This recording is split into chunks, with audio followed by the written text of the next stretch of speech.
Welcome back to Lenz's Comic Corner, Classic Lesser Known Classics. This is episode number 2688, episode number 2582.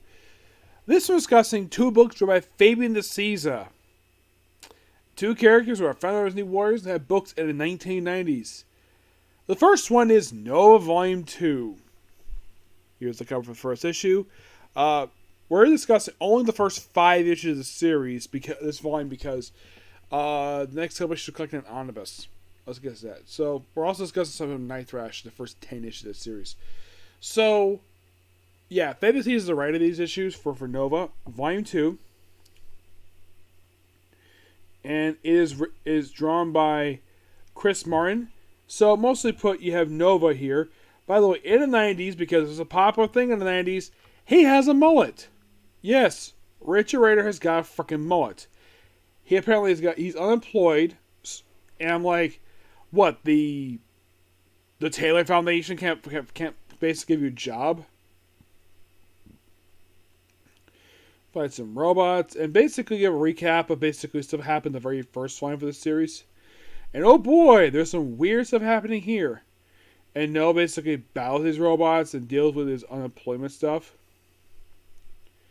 Oh, and I heard that apparently because he didn't graduate high school, he's flipping burgers in some fast food joint. That's what he basically ended up doing because he didn't graduate. And then the first issue, like halfway the first issue, he ends up getting a fight with freaking Gladiator from the Imperial Guard. Yep, he fights him for pretty much almost the entire issue. We've had Gladiator lift up a freaking freight train over the freaking city and try to smash Nova with it. And like, nope, that made him mad. And he drags his space, blasts him. He covers his face up because he can't breathe in space, obviously. And he's brought before a ship.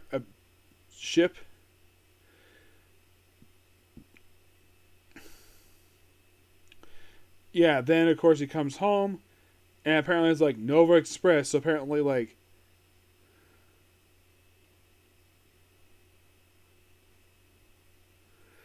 and then basically it's like beginning with this one, and that's the opening issue. Like, okay, a very interesting start for the series. I like it. Yep. But like I said, that's only the opening issue. Yeah, the second issue is have Noah fight some gangs in the city.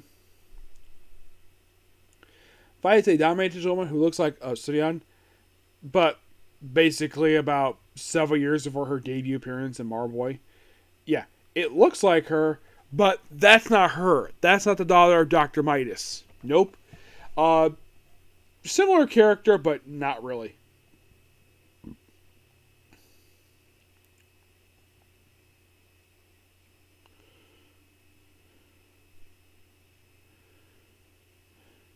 So basically, he's got a new girlfriend in his life. It's not Ginger. Nope. And, well, seems like he's got an okay relationship with her. And then you see Speedball make a guest appearance here because basically the Warriors. And then issue, because they just introduced her, oh yeah, the fact that she finds that he's Nova in the same issue. Fights the dominatrix woman. And then issue 3 has a guest appearance by Spider-Man. While they deal with a corruptor, it's like, join us in welcoming the Amazing Spider-Man, Nova. Fine, now get out. That was about the freaking book here. Oh, don't worry, they're basically perfectly fine here. Yes, of course you have the corrupt here. Now those of you thinking, why the heck is Spider-Man guest starring in Nova? There's a good reason why. He guest starred in Volume 1. So, Fabian De Souza must have remembered that for the Marvel Open run. It's like, oh, he got started in a different issue.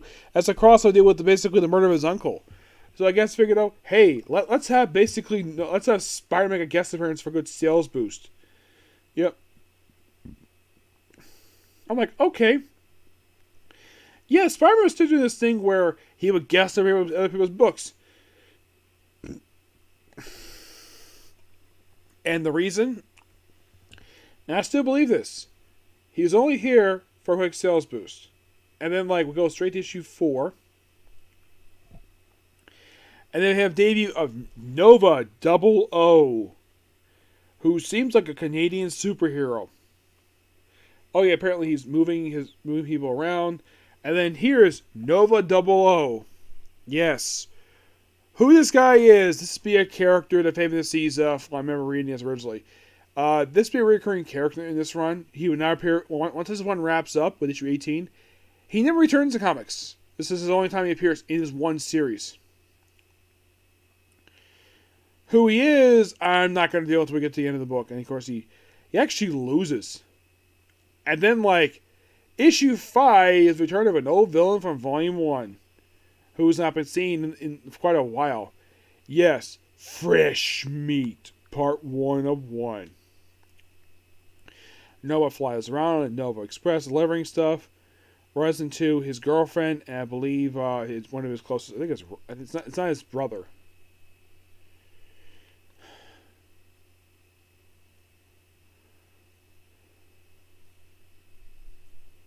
And then he runs into the Condor. Yes.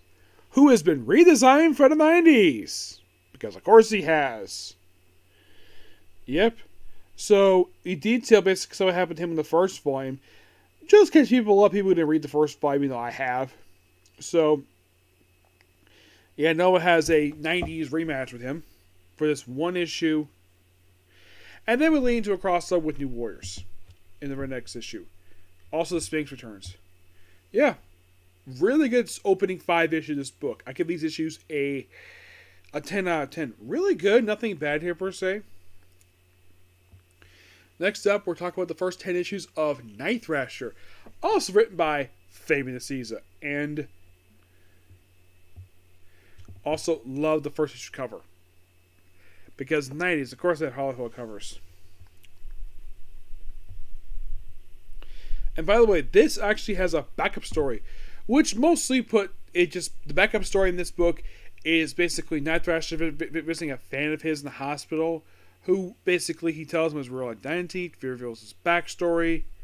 Really good stuff here. I think they just collect the opening story for this in the New Warriors Omnibus, because it's just Nova with his brand new attire where he doesn't cover his face anymore. It's half where it exposes his mouth. Not sure why, but that's basically his new attire. I like Notebook, which had really good writing, and love the artwork. This book, it just seems like, let's just have Night Thrasher just do stuff, just investigate some stuff. At one point, New Warriors are capturing Nova. Yes, where apparently this guy captures Nova, Speedball, Namora, Firestar, and Ricka, I think her name is. She's the one who basically is a disabled superhero. Yeah. Fights them, and then basically... Now, does this lead into the stuff goes on... Ouch. Well... mostly put basically that story relating to the events of issue in New Warriors. Moving on to issue 2, it is basically Night Thrasher. Oh, by the way, the arc here is by Javier Salters, not the same artist. The backgrounds don't look too bad per se. I can buy the fact this is New York. And for some reason, Fabian Nicieza about writing like he's freaking Batman by holding a guy by his throat, actually by his collar, right here, and hold him over a building. Just to interrogate him, basically just drop him in a dumpster. Excuse me, and take out basically this other guy. And well, the thing about these 10 issues, you read them as some stuff happens per se, and then we get something interesting for issue number. The first couple issues, aside from a brief capture by the New Warriors, it doesn't seem like a lot happens. And then let's have him go to Mandrapore. Yes. To fight Hard Wolf. Yep. Yeah, of course, this woman, I think it's supposed to be her Night Thrasher's love interest. Yep. So you get captured by Airwolf, and they had to deal with him for this one issue. I like the idea of him going to manager poor because I always think it's quite cool. And then at the end of the issue, the Folding Circle shows up. You know, villains from the New Warriors book. And then he gets his butt handed to him by the Folding Circle. A group of people later join, by the way. Yes. His brother Band appears here. This is years before he became Night Thrasher. And then moving to issue 5. Guess who can't fly? Love the taglines of these issues. Yeah, it's mostly with some business stuff here. I mean, it doesn't seem like I like the artwork per se for these issues, but the problem is, you read these issues, the opening 10 issues, it doesn't seem like a lot is happening.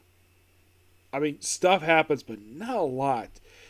Like this stuff with the Folding Circle, Lexi with chatting per se. Is a series bad? Not really per se. And then we have a face value. We have this really good split cover here for issue number 6. Yep. Really good cover. I love this cover. Red Phase. And we have Night Thrasher work with Rage. Yes, teams with Rage for an issue.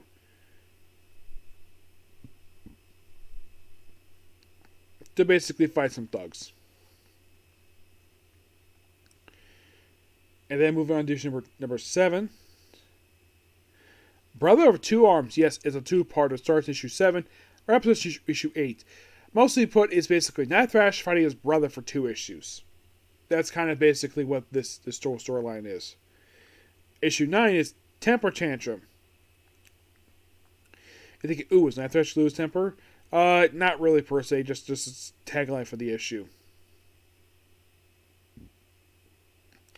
Also in this issue here, Night Thrasher goes back to his previous look where he covers up his whole face and not expose half his face for reasons. Maybe new artists didn't like new designs, so yeah, they move leading to issue number 10, where we have a guest appearance by Iron Man, and he was the alpha from the Len Kametsky run, which is publishing at this period of time, and I love this attire for like, this is one of my first favorite Iron Man outfits. And fun fact, the favorite Iron Man comic I read, he had this outfit.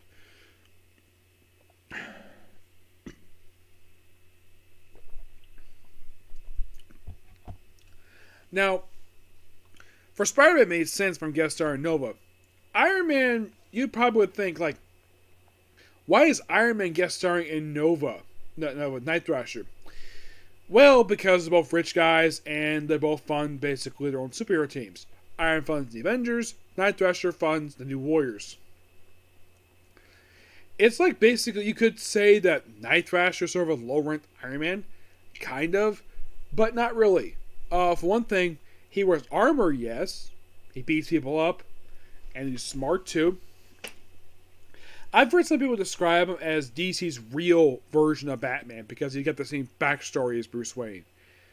Some could point as Moon Knight basically being a pastiche Batman or even Nighthawk.